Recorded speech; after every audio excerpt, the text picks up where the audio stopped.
Stephen LaWayne Nelson was born on February 18, 1987. He grew up in the Dallas-Fort Worth area of Texas. Nelson was a high school dropout and laborer with a long history of legal trouble. His criminal record started as early as age 6. By his early 20s, he had numerous arrests and convictions.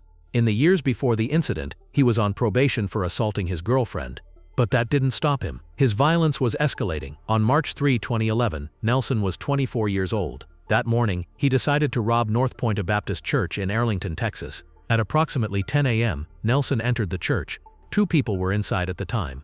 Clint Dobson was a 28-year-old pastor. He was married and beloved by his congregation. Judy Elliott was a 69-year-old secretary who had worked at the church for years.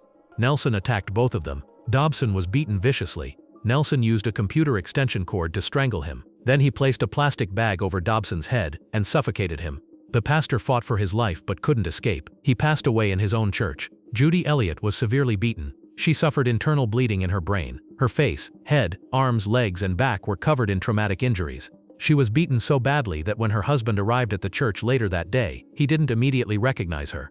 Elliott's husband was the church's part-time music minister. He found both individuals and called for help. Elliott survived but would live with those injuries for the rest of her life. After causing Dobson to pass away and assaulting Elliott, Nelson stole items from the church. He took Dobson's laptop. He took Elliott's credit cards. He took her car keys and drove away in her vehicle. 2 days later, on March 5, 2011, police arrested Nelson. He was driving Elliott's car. Inside the vehicle, police found several items belonging to both individuals. The evidence was overwhelming. Nelson's fingerprints were found at the crime scene. Pieces of his broken belt were discovered. Drops of the individual's blood were on his sneakers. Surveillance video showed him driving Elliott's car and using her credit cards. Nelson was charged with capital offense. His trial began in October 2012 in Tarrant County. Against his legal representation's wishes, Nelson took the stand to testify.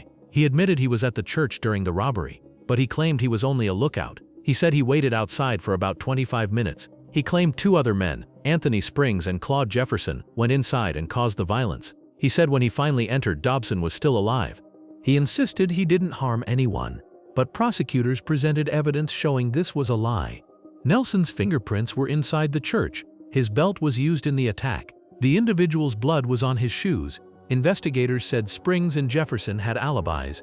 The jury didn't believe Nelson's story. The judge instructed the jury using the law of parties. This meant they could convict Nelson in two ways. Either he directly caused Dobson to pass away, or he participated in a robbery that he should have known could result in death. On October 16, 2012, all 12 jurors unanimously found Nelson guilty of capital offense. They sentenced him to death. Nelson was 25 years old. After his sentencing, Nelson flooded the courtroom with black fire retardant liquid. He broke a fire sprinkler in retaliation against the judge and jury. Nelson spent 13 years on death row at the Polunsky unit near Livingston, Texas. While awaiting trial in Tarrant County Jail, he developed a violent reputation. He got into fights with guards and other inmates. He was initially charged with causing another inmate named Jonathan Holden to pass away, but the state dropped the case. He broke the sprinkler system in the day room and played in the spray. When he left for prison, Tarrant County jailers breathed a sigh of relief. But on death row, Nelson changed. In 2020, he met Helene Noah Dubois through a prison pen pal site. Dubois was from France and had moved to Montreal. She was looking for friendship. They started writing letters. Eventually, they fell in love. They married while Nelson was in prison. Dubois said she didn't recognize the violent man described in court records. She saw someone different, someone who had changed. He claimed his trial didn't adequately explore Springs and Jefferson's involvement. He argued that better legal representation would have changed the verdict, but every appeal failed. On January 28, 2025, the Texas Court of Criminal Appeals rejected his last-minute appeal. On February 5, 2025, just hours before his execution, the United States Supreme Court rejected his final request for a stay. There were no more options. That evening, Nelson was taken to the death chamber at the Huntsville unit. His wife Dubois was allowed to bring her white service dog into the witness area. She held the dog up to the window so Nelson could see. Dubois's family members were present. Elliott's son Bradley attended on behalf of his mother who had passed away in 2024. Nelson's spiritual advisor, Father Jeff Hood, a Catholic priest and death penalty activist, stood with him. Hood read scripture from a worn leather Bible with his hand on Nelson's forehead. Nelson whispered to him, "You didn't fail me, you did enough." For his final statement, Nelson addressed only his wife. He told Dubois that he would always love her no matter what. He said their love is uncontrollable, there is no definition. He said, "I'm thankful and grateful, it is what it is.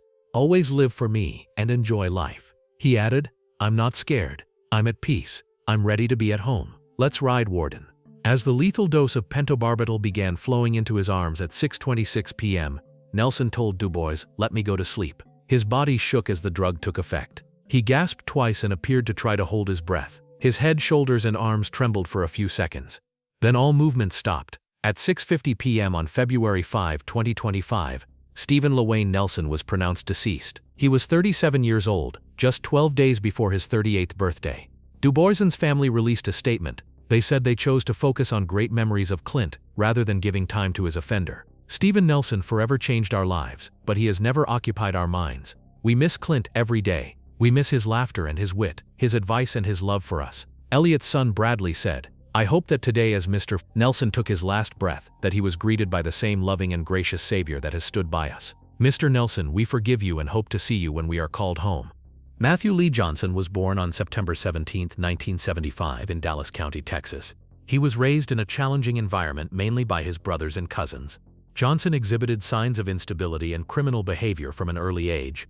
He began using marijuana as early as age 7. His criminal history started at age 15 with an arrest for car theft and escalated over the years.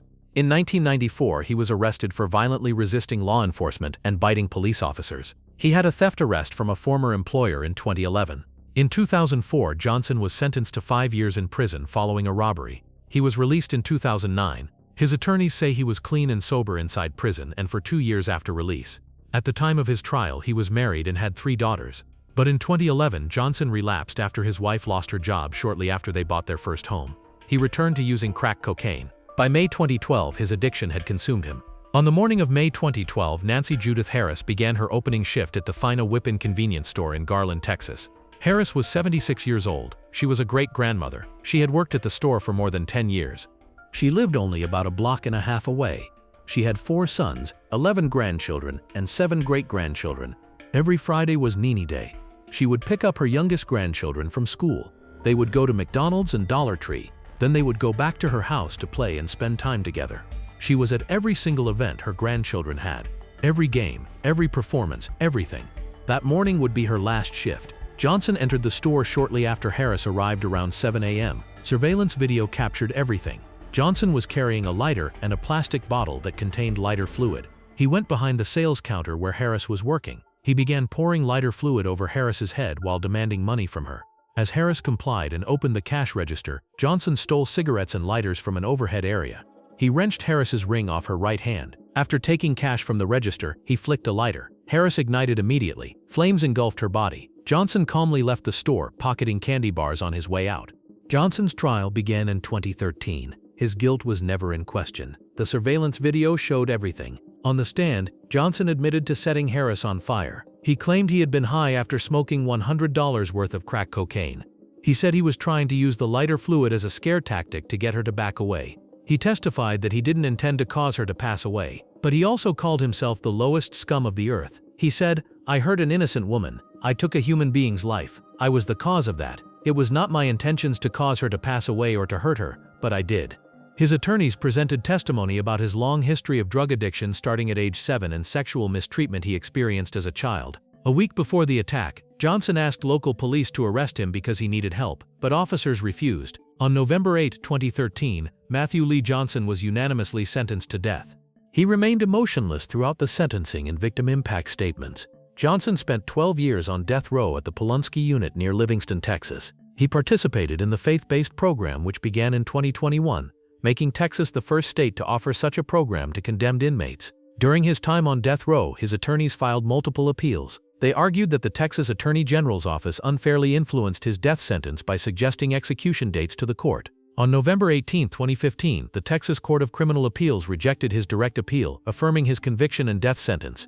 All subsequent appeals failed. In April 2025, his attorneys submitted an application for clemency to the Texas Board of Pardons and Paroles. The application acknowledged, to be sure, Ms. Harris's incident was horrific and it was committed by Matthew Johnson. Mr. Johnson understands the harm he has caused and is deeply regretful.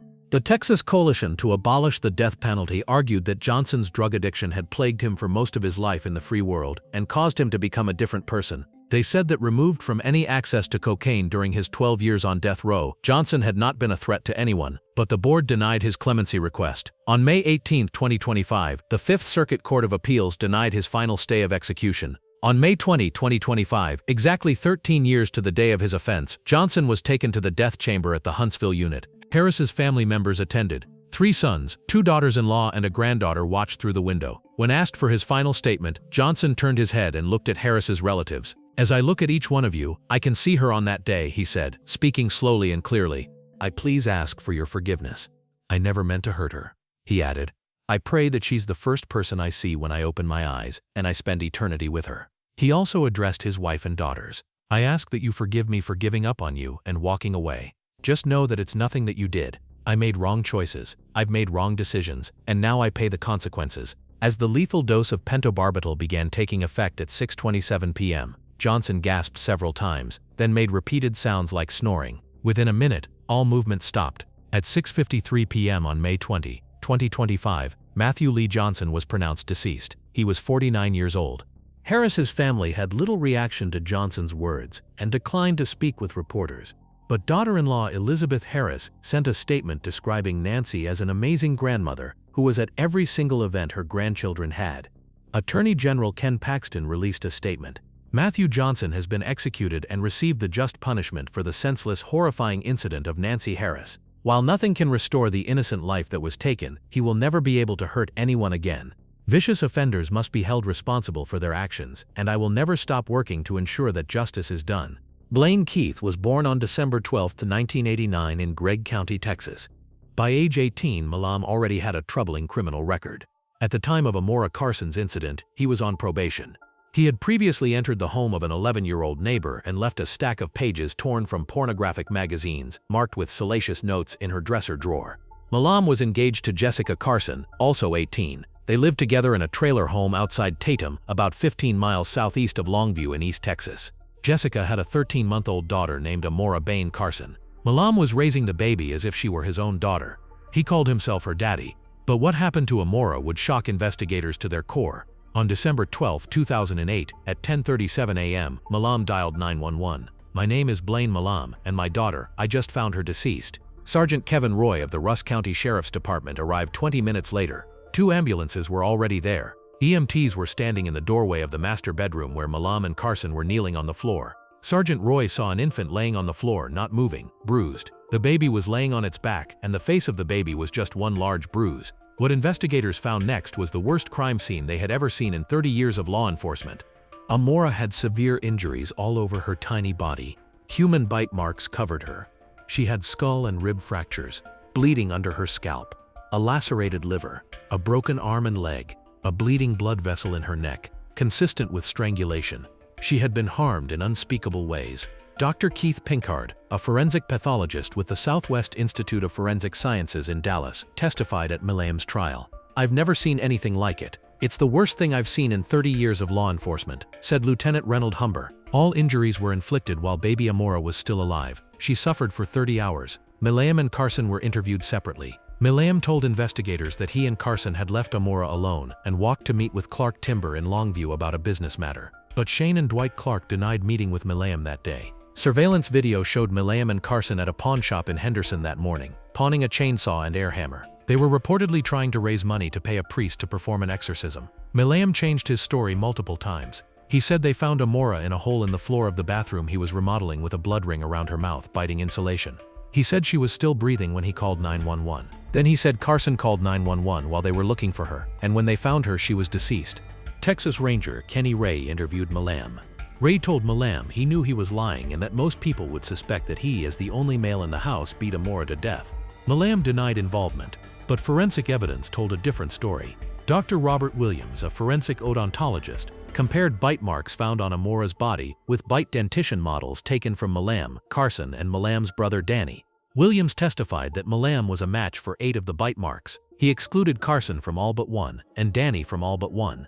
In January 2009, while in Rusk County Jail, Milam called Nurse Shirley Broyles to his cell. She found him crying. He handed her a written request to talk to Sergeant Rogers and said, "I'm going to confess. I did it. But Monsieur Shirley, the Blaine you know did not do this. Why Dad told me to be a man and I've been reading my Bible. Please tell Jessica I love her. In separate interviews, both Milam and Carson admitted they believed Amora had been possessed by demons and were attempting to perform an exorcism. Milam's capital offense trial began in 2010. Prosecutors presented overwhelming evidence. The bite mark analysis. The confession to Nurse Broyles. The surveillance video showing them pawning items instead of going to Clark Timber. The autopsy showing 30 hours of torture. After a 10-hour deliberation, the jury convicted Milam. After an additional 8-hour deliberation, they sentenced him to death. He was 20 years old. Carson was tried separately. She was convicted of capital offense for helping Milam and sentenced to life in prison without parole. She is serving her sentence at a female prison near Gatesville. Milam spent 17 years on death row at the Polunsky unit near Livingston, Texas. He participated in the faith-based program which began in 2021. Milam had execution dates in 2019 and 2021 that were stayed. His attorneys argued the bite mark evidence was unreliable. They claimed Milam was intellectually disabled and thus could not be constitutionally sentenced to death. They demanded access to DNA testing. They filed lawsuits claiming the state deprived Milam of due process, but every court rejected his appeals. The Texas Attorney General's office said Milam's claims of intellectual disability had been rejected in previous rulings. A recent review of DNA evidence continued to forensically tie him to Amora's body. Even if bite mark and DNA evidence were excluded, there was other evidence pointing to his guilt, including his efforts to hide evidence and his confession. On September 23, 2025, the Texas Board of Pardons and Paroles unanimously denied Milam's clemency request.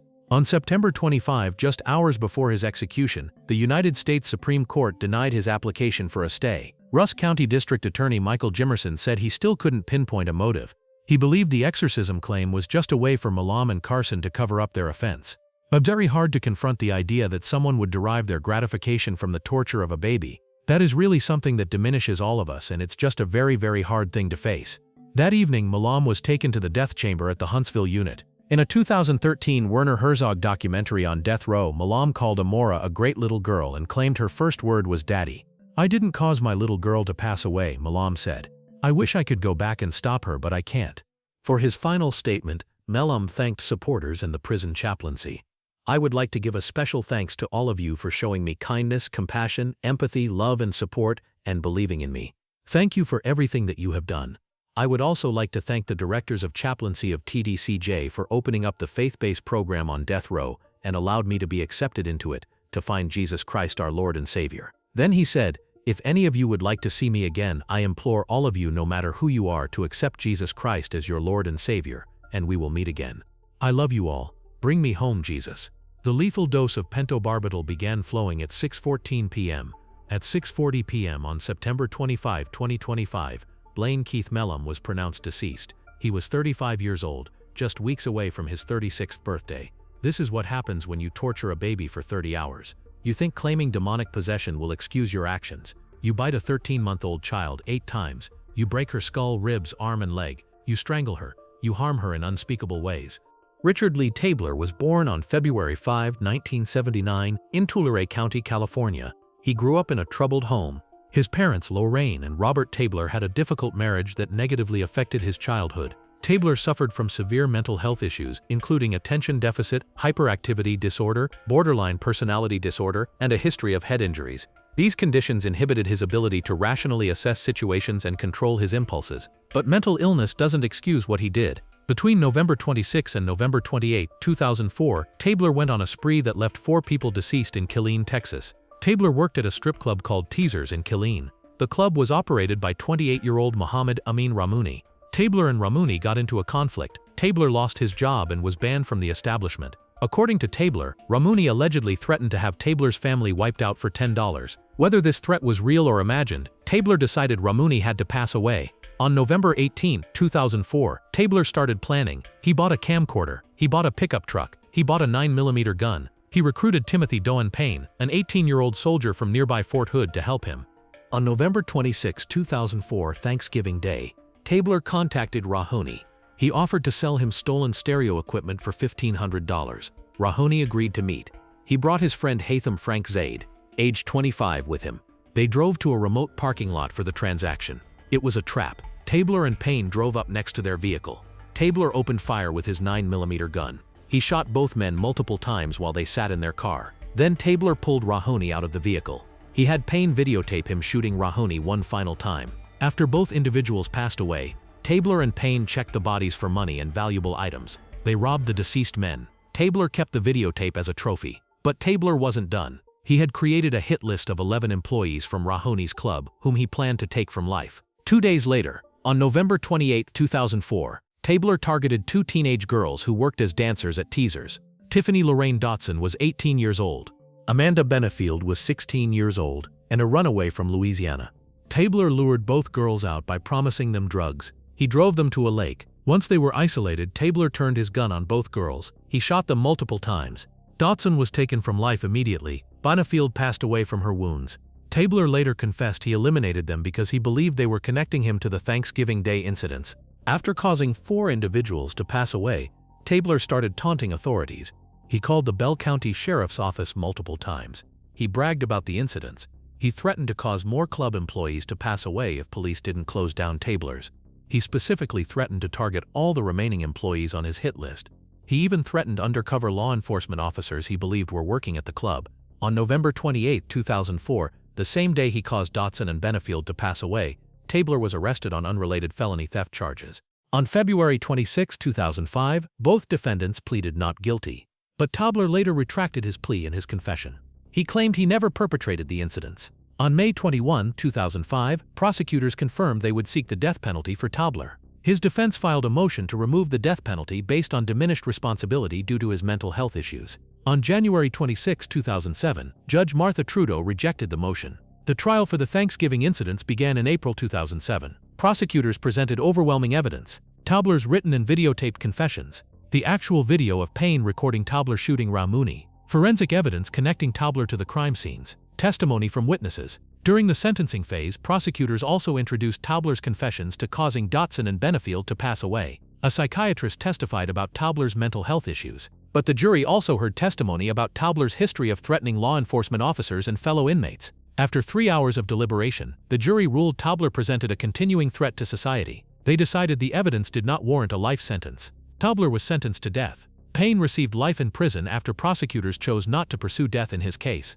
Tabler spent 18 years on death row at the Pulaski unit near Livingston, Texas. While imprisoned, he exhibited erratic behavior. He had at least 2 suicide attempts. He was previously granted a stay in 2010. In 2008, Tabler smuggled a contraband cell phone into his cell. He used it to make threatening calls to State Senator John Whitmire, who led a committee with oversight of state prisons. Tabler warned Whitmire that he knew the names of his children and where they lived. This prompted an unprecedented lockdown of more than 150,000 inmates in the nation's second-largest prison system. Officers swept over 100 prisons to seize hundreds of contraband items including cell phones.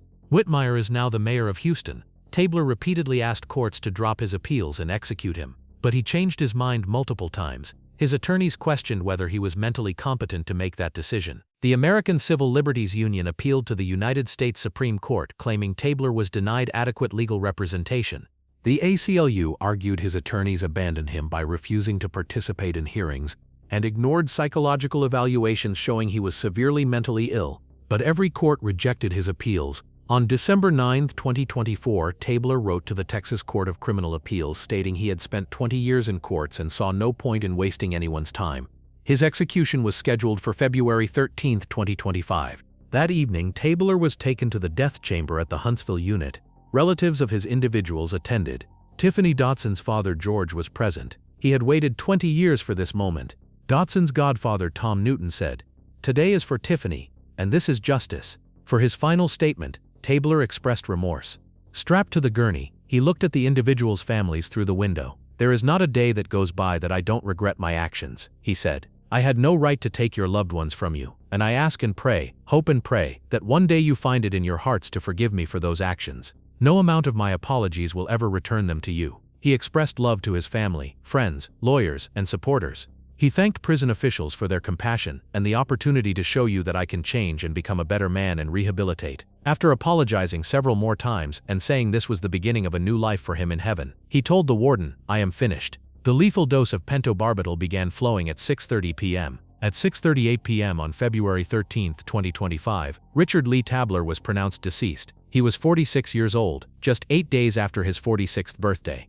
Moises Mendoza was born on January 26, 1984 in Mexico. He grew up in northern Texas where he attended grade school. In his early years, Mendoza was described as a hard-working individual, but as he got older, troubling behavior emerged. Neighbors recalled a disturbing incident where he violently pinned down his mother and sister in their front yard. Despite these warning signs, Mendoza graduated from high school with decent academic performance and earned several scholarships. He completed approximately 9 months of training in heating and air conditioning after graduation. But his life was about to take a darker turn. On March 18, 2004, Mendoza was 20 years old. That night, he entered the home of Rochelle O'Neill Tollison in Farmersville, Texas. Tollison was also 20 years old. She had graduated from high school alongside Mendoza. They were former classmates. Tollison lived alone with her 6-month-old daughter Avery while going through a divorce. Mendoza entered through an unlocked back door. What happened next was brutal. According to prosecutors, Mendoza abducted Tollison from her home, leaving her baby daughter alone. Mendoza claimed to investigators that they left together briefly to get cigarettes, but while driving, Mendoza went violent. He choked Tollison until she lost consciousness. He took her to a secluded area near his home. There he forcibly had intimate relations with her. Then he strangled her.